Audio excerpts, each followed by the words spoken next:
पुरस्कार प्राप्त करें।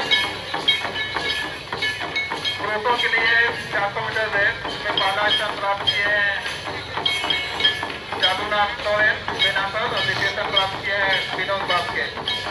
आप आए और अपना पुरस्कार हमारे मंच पर आते क्षेत्र के अभिभावक गौड़िया सोरेन जी हैं, उनके सुभाषों से अपना प्राइज ले लें।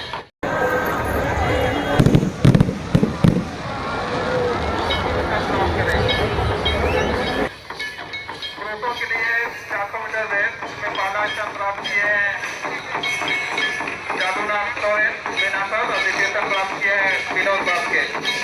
आप आए और अपना पुरस्कार हमारे मंच पर आते क्षेत्र के अभिभावक गौड़िया सोरेन जी हैं, उनके सुभाषों से अपना प्राइज ले लें।